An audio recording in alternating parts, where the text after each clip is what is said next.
अस्सलाम वालेकुम। इस वीडियो में हम डिस्कस करेंगे कि फ़र्स्ट ईयर केमिस्ट्री को ईटा के लिहाज से कैसे प्रिपेयर करना है, ख़ास तौर पे फ्रेशर्स के लिए। ये बात तो हमें पता है कि एफएससी और ईटा की प्रिपरेशन में ज़मीन और आसमान का फ़र्क है। तो चलें डिस्कशन स्टार्ट करते हैं। सबसे पहली बात तो ये, जैसे कि हमें पता है कि फ़िज़िक्स में फ़ार्मूला होते हैं, उसी तरह ख़ास तौर पे फ़र्स्ट ईयर केमिस्ट्री में भी बहुत सारे फार्मूलाज हैं। तो उनके लिए आपने काम ये करना है कि अपने पास एक अलग पेज रखें जिस पे जो भी फार्मूला आपके सामने आए केमिस्ट्री की स्टडी करते हुए, तो आप उसको उस पेज पे लिख लें। और मेक श्योर कि एक एक फार्मूला आप लिखें, कोई भी छोड़े मत चॉइस पे। जब इस तरह सारे के सारे फार्मूलाज आप कंपाइल कर लेंगे एक पेज पे, या जितने भी पेजेस आपके लगते हैं, ऑफ कोर्स ज़्यादा ही लगेंगे, तो उनको आप जब कंपाइल कर लेंगे तो रोज़ाना एटलीस्ट एक दफ़ा उन सारे फार्मूलाज़ को आप देख लिया करें, और अगर हो सके तो खुद से सुन भी लिया करें। अगर कोई फार्मूला आपको याद नहीं होता है, जब आप सुन रहे होंगे और आपको कोई फार्मूला याद नहीं हो रहा होगा, तो उसको आप बार बार लिखें, एटलीस्ट 20 टाइम्स लिखें, इस तरह से वो आपको याद हो जाएगा। ईटा के लिए आपको डेरिवेशन की ज़रूरत नहीं है, just to the point formula की ज़रूरत है। बुक पढ़ते वक्त जब आप किसी इंपॉर्टेंट पॉइंट से गुजरें तो ये चीज़ अपने जहन में सोचें कि उस पर किस टाइप का एमसीक्यू आ सकता है। जब आप अपनी बुक रीड आउट कर रहे हो तो मेक श्योर कि आप ओपन माइंडेड रहें और डल माइंड से अपनी बुक रीड मत करें। ओपन माइंड से रीड करने का तरीका जो मैं यूज़ करती हूँ वो ये है कि एक टॉपिक या कोई पैराग्राफ मैं पढ़ती हूँ और उसके बाद उसको खुद से सुनती हूँ, और जो कुछ भूल जाऊँ तो वो हाईलाइटेड पॉइंट्स में देख लेती हूँ कि क्या क्या भूली हूँ और क्या क्या मैंने सही सुनाया है। साइंटिस्ट्स की बर्थ डेट्स या किस डेट को उन्होंने क्या क्या काम किया ये याद करने की आपको ज़रूरत नहीं है, क्योंकि आपसे एग्ज़ाम में उनकी डेट्स नहीं पूछी जाएंगी।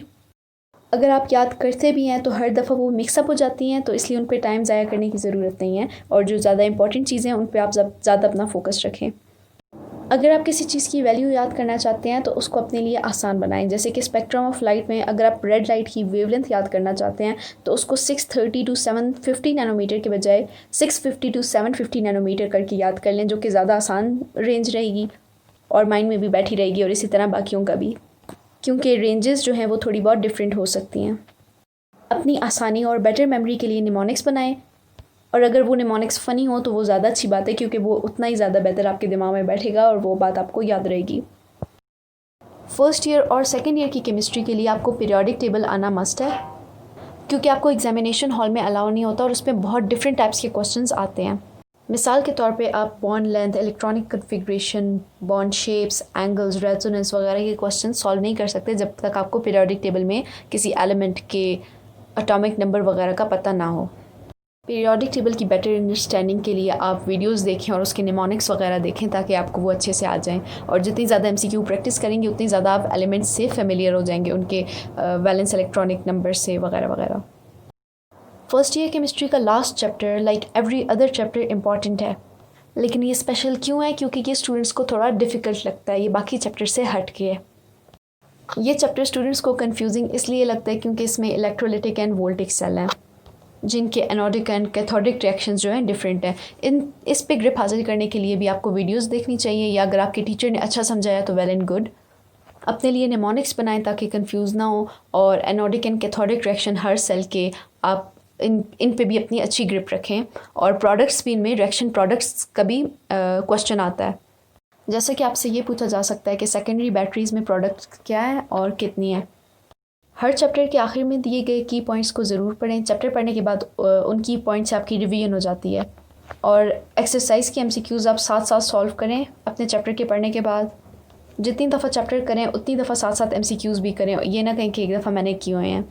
जो एमसीक्यू आपसे उस वक्त सॉल्व नहीं होता तो उस पर छोटा सा डॉट लगा लें, ताकि उस पर आपकी अटेंशन जाए कि ये वाला मुझसे सॉल्व नहीं हुआ था और ये मुझे दोबारा करना है सॉल्व, या बेशक वो लर्निंग टाइप का एमसीक्यू हो।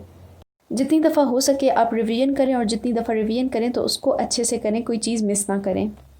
केमिस्ट्री के लिए जितनी ज़्यादा एमसीक्यूज़ की प्रैक्टिस की जाए उतना ज़्यादा बेहतर है।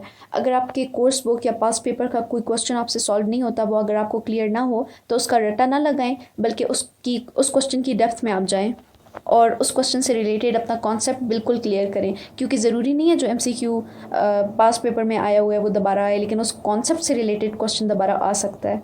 मिसाल के तौर पे अगर आपसे ये क्वेश्चन पूछा गया है कि बेंजीन की रेजोनेंस क्या है, और अगर आपको रेजोनेंस फाइंड करने का तरीका नहीं आता, तो बजाय उसका सिर्फ आंसर याद करने के आपको चाहिए कि आप उस पर सर्च करें, ताकि आप बाकी मॉलिक्यूल्स की भी रेजोनेंस फाइंड कर सकें। अगर दूसरा मॉलिक्यूल कोई आ गया तो आप उसका आंसर कर सकें। That is all. ये फर्स्ट ईयर केमिस्ट्री की समरी थी। अगर इसके अलावा कोई कन्फ्यूजन है या कोई क्वेश्चन है तो ज़रूर पूछें, we'll be more than happy to help.